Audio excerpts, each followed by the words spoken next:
Alrighty, what is going on, everybody? My name's Luke, and today we're doing a special video on the channel. We have a interviewee that's coming on. He's known as Sploosh on the Discord, and he's also known as Douglas Crope. How you doing today, man? Hey, I'm good. Thanks for having me over here. Yeah, no problem.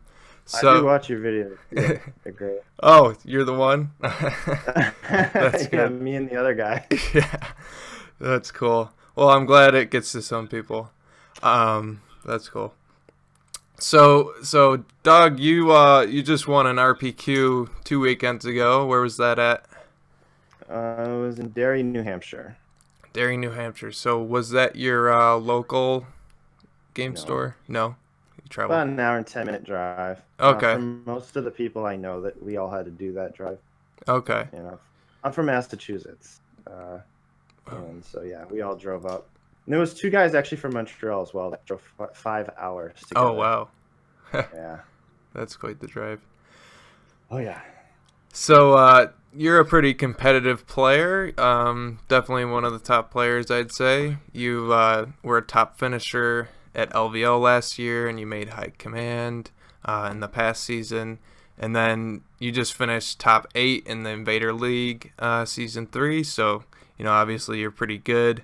Now, did that just come naturally, or do you have, I know you play X-Wing and other competitive games, but do you want to just talk a little bit about that? Yeah, I used to do competitive video games, basically first-person shooters since I was like 17, 18. Okay. And I was on some very high top-end teams in multiple games, about 4 different games.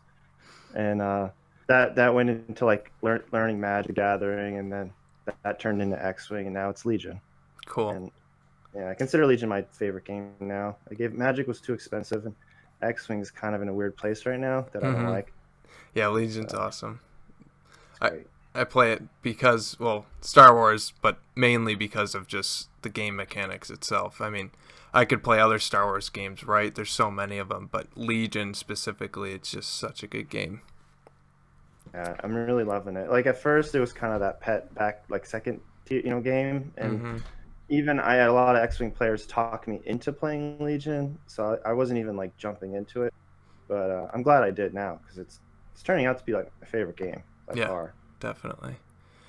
So, this RPQ you were at, I got your list here, so I'll just go through it and we'll just talk about it. Sound good? Yeah, it's good. All right, so you were running a known as Kroba, like a Krennic and Boba with Death Troopers and all that. So let's just start off. Your commander being Krennic, you decided to run him naked. I know some people like putting like esteemed leader or even strict orders, but you just went bare bones. Do you think that's just like best way to run them, just most efficient? Like, talk about that. Yeah, I was nervous. I'll admit because I do have a bid, so I could play those. Mm-hmm. It wasn't like I didn't have a choice. Right. But I wanted to have the bid, and I found I didn't need a Steam leader at all, and I really strict orders. No, not. I don't know if it's just the way I play, but I don't find myself getting heavy on suppression, and then you have compel in the later turn, which we may talk about later. But I mean, compel's amazing, and maybe if I was gonna take something, it would be strict orders. Okay. But yeah. So Krennic kind of just hides in the back like usual. Like, Yeah, he pretty much. You really have to just be disciplined to do absolutely nothing with Krennic. His biggest goal is always, I'm always checking range 2 to the Death Troop. And it might even be to a position that doesn't actually exist yet. Like it might be right. in my head, Death Troopers will be somewhere else. And Mm-hmm. so I need to make sure Krennic is going to be range 2 of that somewhere else. That's pretty much all you think about for the first 4 turns. I'd say turn 5, 6, you start maybe not going aggro, but you definitely consider the idea of being more aggressive with Krennic. Right. He's got a pretty good gun once he gets up there. It's just Yeah, a matter of not getting him, one shot by like a Boba rocket or something, which is pretty easy to do. So yeah. He's not as squishy as he looks, but his saves are okay. They're only one symbol less than a stormtrooper. But really, the secret to him is that he has 6 health. Mm-hmm. So late in the game, he becomes too much of a gamble to shoot at. That's my findings. And so a lot of people won't shoot him unless they think they can kill him, which by turn 5, 6 shouldn't be possible if you're Right. playing him correctly. Right. So. Okay, so then you got Boba Fett, arguably top 2 units in the game right now. The other one being Luke. So interestingly, you only ran recon intel on that. Now I know a lot of people, including myself, feel that Boba Fett wants emergency stims to get that last activation if he gets shot up. But again, you're going bare bones here with just recon intel, which I love recon intel, by the way. It's one of the best upgrades for 2 points. It's great. It has a purpose. There's no accidents, and recon intel is for the crates. Right. And there's an argument too that just recon intel, even if you get all the wrong objectives, is still good for getting into cover on turn 0. Yeah. Or just making room for your other core. I find that's also a huge advantage. I don't know if that's something you do where you kind of are thinking in your head, I really want my leader standing here, but let me recon intel someone first from that spot and then take that spot on the placement. Yep. But really the key of it is I'm trying to play the crate because with the comms relay, which we'll get to, and then Boba and Krennic's 1 pip, you basically have a 0 pip box grab, which is basically unstoppable. Even if someone is running other counters to you, unless they're running Krennic, you win. Right. So, and I don't know if you want to explain the trick. I'm sure you know what I mean. Oh yeah. So you run Voracious Ambition, and you got Boba Fett on the box already. So then you comms relay from your entourage to Boba, and then you win because cunning, and then Boba's getting out of there with the box, basically. Yeah, and typically you're doing standing order, so Boba will get to the crate without getting shot at. Right. Yeah. All right. Yep, that makes sense. As far as emergency stims, I did get to top 8 in Invader without running stims on Boba. And I lost one game to Archimedes, who ended up winning the entire event. I lost another game to Beefcake, who came in second. But I still stand by. I think emergency stims is a little bit overrated unless you're Luke Skywalker. And the catch is I am running a medic, and in my mind, one medic is for Boba Fett. Right. And we can talk about the medics and how they work, but I'd rather just heal 1 health than to just temporarily protect yourself from. And you know how amazing Boba Fett is, but I couldn't imagine playing without him. Beefcake in his last finals, if anyone hasn't watched it, he did lose to Archimedes, and he mentioned that he's thinking of cutting Boba Fett, and I just can't imagine doing that because Boba Fett offers win conditions on breakthrough. You can play defense and no Boba Fett's going to the goal line. Right. You can play the box that we just talked about, and Boba Fett also on Vapors is a threat to just sneak in 1 point and win the game. And that's just the objective stuff. I mean, Boba Fett can do so much more. We could go on and on Boba Fett. Oh yeah, and he gives you get a bounty, which makes them play their heroes less aggressively, that whole mind game. He's super good. They have a Chewbacca or something. You can play mind games. Oh yeah, how aggressively they play Chewbacca. Yep. Could totally shut down a unit. Yep. But the answer really is that I decided to run a 3rd medic when most people would run 2 in this list. Right. So I think that was my compensation. Right. So your core units here, you got 4 stormtroopers.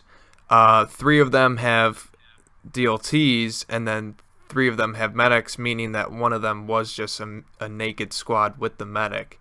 So you got 6 charges there, basically, and you got high price units that you can heal back, and it's basically an investment that you're doing. So did you find yourself using all those charges? I know you have Death Troopers in there. The Death Troopers had, the DLT, the comms relay, like we talked about, recon intel, which that'll get you out of like opening sniper fire, right? And then the focus fire config, as well as 3 sniper teams. So you got like these 6 medic charges. Are you using them? Are you trying to keep the death troopers alive, snipers alive, and Boba alive with all of them? You know? Yeah, the naked squad's job is to protect the snipers. Mm-hmm. With a double move plus cohesion, you can generally get about range 3 in any direction. So I'll usually play that unit very passively, like not even up on the border, because I don't want them to take prime real estate. I Right. usually play them in my mind where the somewhere in within range 3 and 2 directions that they will be needed, and so they play a really impressive like mobile medic team. And obviously without a DLT, their focus is not going to be shooting in the early turn. Right. And so if you can imagine, that unit is focusing primarily on snipers for about 3 turns at most, and then usually the next 2 turns are getting into position for objectives or to just tie up units that are worth more points. Mm-hmm.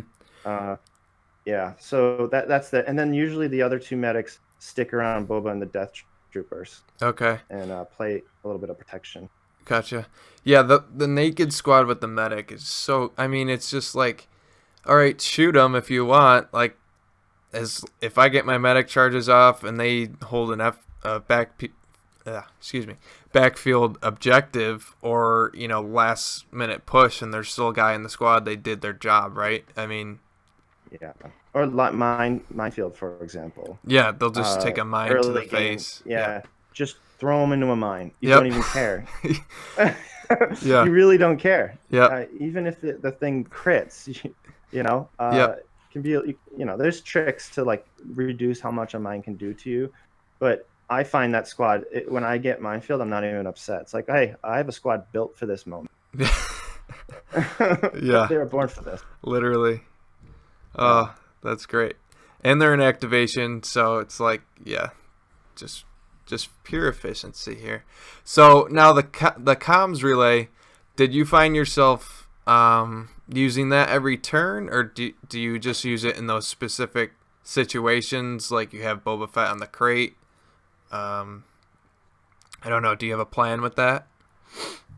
Yeah, one of the common tricks that I know Hoff has been talking to people about is early on you the command to the special forces onto one of the medic squad. Mm-hmm. The premise with that is you get 4 sniper tokens in your pool, so Okay. higher chance of early sniper fire. Yep. And then you delay your death troopers as long as you can so that they can take the most optimal shot. And it's psychological. If your death troopers haven't activated, people play completely differently. And then obviously, if you're saving a medic, there's less risk of, like, let's say someone had a sniper and they held it the entire game. They could wait till last activation and then pop a death trooper. Right. And you have no medics, so you lose a death trooper. Right. That never happened to me one time. Oh, yeah, that's good. Because I was using tricks like that. Mid game, you tend to keep the commands on the death troopers because they're in the heat of things and you're getting like free standbys and that kind of thing. In that situation, though, you might give an order to Boba Fett, and I feel that comms relay can replace improvised orders and save 5 points. Oh, absolutely. Yeah, definitely. I kept Boba roughly around range 2 of the death troopers at all times to kind of look. Boba, he's advantageous. Like, he looks for advantages and he waits for mistakes. So I might wait 3 turns before my opponent makes a mistake, but you kind of know, like, it might be fleets or something getting too close, and you can just pop a flamethrower the next turn. Right. Little things like that, or snipers like range 4 somewhere that they shouldn't be, and you can jump up on something and shoot a rocket out at them. But so that also helped with the medics, because that meant that if people targeted Boba, I could heal Boba, and if people targeted the death troopers, I could heal them. Also, Boba can hold his wounds, unlike the death troopers. So sometimes you could let Boba take 2 wounds, and then you know that you can heal him maybe like 2 turns later or something. Right. So right, because he doesn't lose effectiveness due to wounds, right? Where the death troopers, you kind of need them full force. Maybe you can lose like 1 model, but then they start dropping down, and the damage that they can do. Yeah, I So did have a Leia kill 2 Death Troopers with her bombardment, and then a sniper, and I ended up having to choose what to do there. I yeah, ended up choosing to get 2 Death Troopers back and leaving a sniper down to 1 man. yep. That's probably the toughest turn like one I had the whole day. But you just gotta, that's worst case scenario. Usually you don't even lose Death Troopers to like turn 2 or 3, Hmm. uh, and that's when things get crazy. Right. So, did you run all of Krennic's and Boba's command cards? I did, which is a great question because I don't think Boba's flamethrower is an obvious pick. Right. I think that a lot of people have run push in different times, but Krennic can do a lot with the comm relay, and his command cards are really good about keeping Boba happy. Oh yeah. So, Yep. um, and their Voracious Ambition is really good with Boba Fett in general because he might be in like a bad position. It's kind of the last first, so having comms relay to get Boba like do a good last and then beat the absolute first out. It's almost like having 2 whipcords Yep. in that scenario. So that was really big as well. Yeah, and you don't even mind because not having the order on the Death Troopers because you have 4 core, 4 trooper tokens and 4 sniper or special forces tokens. So you're bound to pick up at least one if you need it on the Death Troopers as well. Yeah, Inhibition gives you the 3 tokens. Yeah, the 3 tokens. So it's Yep. like, I don't know the percentages, but it's got to be like 80 something percent to get a Death Trooper token Yeah. off of Ambition. Yeah, at least I think. Yeah, at least you're right. So that's cool. So you got the 6-point bid. So you were going for blue player mostly. Yeah, yeah. I played my third round opponent. I had 5-point bid, so I was like, haha. But he was running like a vehicle, and I'm sure he was running like limited visibility, which I wouldn't have wanted. I don't want to see disarray, Right. things like that. It's also psychological being blue player because it puts a lot of pressure on different objectives Oh yeah. to Because do something. they got to get the kill points, otherwise you win the tiebreaker, the third tiebreaker. I also never played crates because everyone got rid of it. But that's another psychological advantage that when you see it, it's almost like you know immediately what their first veto will be or second. Right. So it's a huge power play. Right. Yeah, that's cool. I love the turn 0 stuff that goes on. It's one of the best parts about the game, definitely. I agree. It was my first day playing ever. I said, okay, this part here, this is what I like most about this game. Yep. I hope they add more soon. Battle cards. We need some new ones. Yeah. All right. So, speaking of the RPQ, so how many players were at this event? I know it was 13 for sure. Okay. It might have been a few more, and I know there was a bye. Okay, so there was a bye. Yeah, that kind of stinks. Yeah, we did do 3 rounds with a top 2 cut. Which Okay. was a big suggestion in the community. Right. I was really happy that happened. It actually didn't end up mattering though. I could explain. I ended up being the only undefeated. Oh, really? And After the 3 yeah, rounds? so there was a pair down between the 2 Montreal guys, and one was 2-0, one was 1-1, and the 1-1 guy ended up winning and kicking his friend out of the top 2.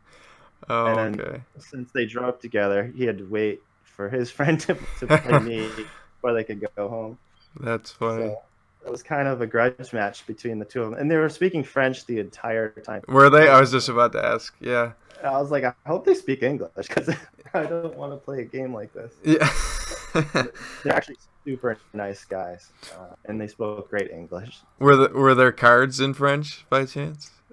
I actually didn't notice that. Okay. I didn't really, I don't know. Most people don't even like have cards out, Oh, yeah. I put mine out, but mostly it's just to symbolize like I have my config used, Right. or medic tokens. Right. Only things that really, you gotta show that it's used or anything like that. When you have to have multiples of cards, like stormtroopers, I mean, who really cares? Okay, cool. So, how were the tables? Were they adequate? Were they open? Were they packed? I think they did an amazing job. Unfortunately, I'm not naturally a picture guy, but I kind of wish I took more. I think I actually told the guy I thought the tables were better than Adepticon. Really? I think a big criticism of Adepticon was it was a bit too thick, maybe a little bit too worried about looks instead of play. Hmm. And people do such an amazing job artistically, and I don't want to say Adepticon was horrible or anything, but these tables had a lot of like more focus on light cover, um, and just the balance and the spread and the percentage of terrain, and they had a great mix of everything you could ask for. It had the line of sight blocking. There was not excessive heavy cover, but enough like kind of barricade-esque stuff. Right. It was great. It really had no complaints with the terrain at all. Apparently, there was one map I never played on where this guy had this really elaborate, like cotton ball, like black smoke with lights inside of it, which looked amazing. But I was told it was really punishing to rebel players because there Mm. were a lot of death troopers out there, and so. Those Death Troopers. That being said, all my opponents were rebels, and I'd say it's about a 50% Imperial rebel, and clearly the rebels were winning because I just saw rebels. So I don't know. I don't feel too bad for them. Yeah, and terrain is probably one of the biggest things that you're worried about when going to a tournament because Mm. you don't know what you're gonna get. Sometimes you'll get the store where it's like just Warhammer stuff and they're just piecing together what they can and they're not really prepared. But then other times, you'll have the great terrain. So that's really cool that you guys had some good terrain there. I've never been there before, but there was other games going on, and there were Warhammer games. So Okay. clearly, this was some kind of Warhammer. But also, I will say the terrain was very Star Warsy. There was maybe one table that was kind of Warhammery, but for the most part, it was all Star Wars themed. Oh, that's really cool.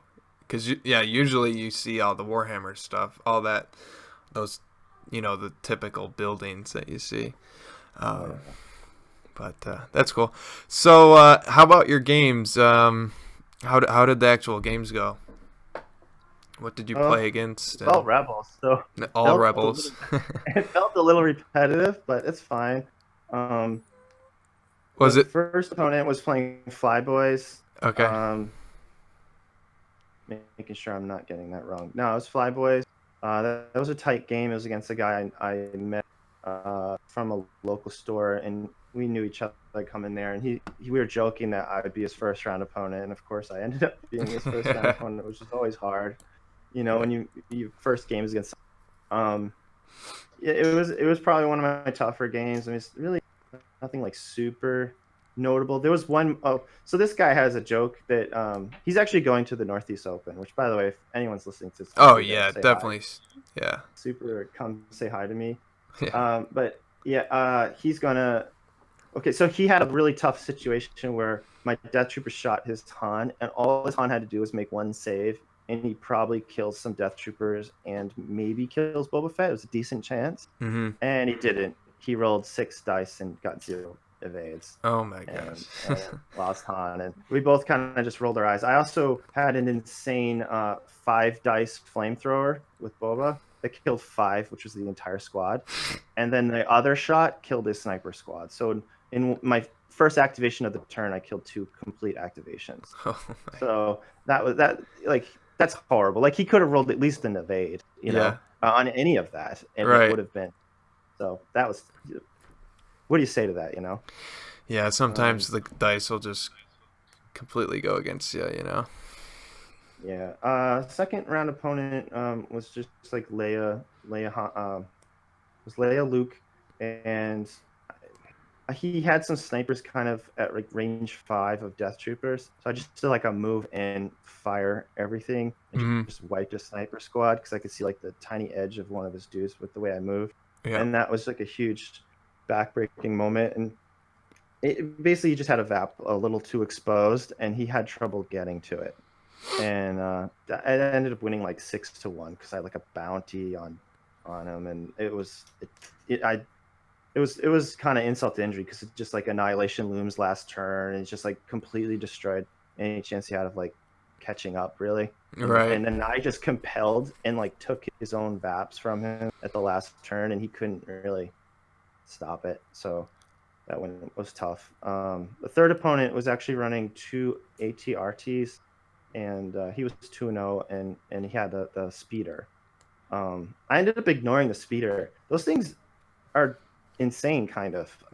Yeah, they put out It some like doesn't damage. die Yeah, unless he drives it really badly. right. It's kind of not worth shooting at it, which I don't know, like how that goes can be a little tough sometimes. But luckily, his ATRTs, I was able to kill those pretty well. I wouldn't say easy, I'd just say average. But he had a really tough situation. He was kind of upset because he had fired. I had a full DLT plus medic squad, and he flamethrowered it twice, and I lost 2 models. Oh, It was something like 18 dice were rolled on one squad, and I lost 2. yeah. And it's just you just shrug because you kind of feel like I honestly felt bad because I don't know about you, but when someone rolls dice on me, I immediately project like an expected loss, Oh, and right. Yeah. in my head I was down at least 3 troopers, maybe like all but one guy, and then you just roll your up. At one point I rolled 10 saves at once, Oh, and he killed one guy. oh my gosh. It was intense like that. I felt bad for him because like that's the truth is even if he killed that squad, like it's still like a tough game for him. But that felt a little backbreaking because it turned kind of there was a turning point where that could have been huge and it was not good Right. for Yeah. him. So and then he Yeah. tried to kill Boba. We got away at 1. There was actually a moment where he was convinced he was going to get Boba, but I don't think he realized that my naked squad still had a heal on it, and I did like a double move cohesion to give Yep. Boba more health. And Yep. then he ended up just doing 1 wound, and then Boba lived to the next turn, and I had another charge and healed Boba again, and it just kind of spiraled from there because once Boba's not dead, it changes everything. So that was another kind of critical moment where I saved Boba's life. Mhm. Yeah, those medics are. You get some value out of them. Oh yeah, it's just so much distance. Like this guy was like hanging back with the snipers, and within like 1 turn was like mid board almost, and was able to get to Boba. It was really strong. Yeah. So, The your final final opponent was match. he was Leia Luke. I don't know. There was honestly it was a very like average game. It's kind of just he killed a lot of my snipers. I gave him a really bad shot with bombardment, where like he actually just had basically like just stormtroopers. I like just hid my snipers early. And I was Mhm. like, I'm not even gonna play this game. I'm just gonna let you have your bombardment, whatever. And Right. Yeah, um, that's usually what I do too. yeah, and it worked out. He just killed a few stormtroopers, and I didn't even bother reviving them. It's like whatever, Right. you guys are dead. Yep. So that's about it. So what do you think the list is like worried about? Like what would be a bad matchup, I guess? I don't know about bad, but I do think 11 activation Boba Veers could be a very challenging matchup. Right. Uh, it's just so like standard. It's so like solid, right? And Mhm. so it comes down to how good players play. And I'm always worried when I have 10 activations and someone has 11 activations. Yeah, Um, so cuz they can make, the last move where you might have to put Boba Fett out there and then their Boba Fett has a free shot on yours or something like that. right, and I love Death Troopers with Krennic. I think just Death Troopers alone, I would never play that because 3 snipers are probably just better. But I Death Troopers are underwhelming when your opponent just like saves everything or Yeah. kills 1 or 2 units. Right. And so they're not as good against Empire as they are against Oh, Rebels. definitely. And that's So that's the same for like flamethrowers or yep, ATSTs in the tanks, like just anything that doesn't have Pierce, and it yeah, throws a ton of dice. It's much better against rebels than it is the Empire because you could roll up with your flamethrower or whatever, roll 10 hits, and they roll 9, and you did nothing. right. And so Snow Troopers and the ATRT both suffer from a similar problem. Right. They're almost always a few points more expensive than the unit they're attacking, and they may not even kill an Imperial unit, and they Hmm. probably will die if they play too aggressively, which ended up happening with the ATRT. and that's why I love Snow Troopers. I still have a place in my heart for them, but they are a gamble against Empire. You really have to play them differently in my. Right. And they're a gamble with the terrain, like we were talking about earlier. You know, if you're a little worried that it might be too open, maybe you don't bring them. So. Yeah, I think Luke Leia played by someone of a high tier. Like Kingsley has proven that like stuff like that can do well. Yep. Um, and that's going to be a challenge. You Oh know? yeah. Yeah, I get to face Um, that up in a couple days here. yeah, good luck with that. Yeah, I thanks. am rooting for you. Thanks.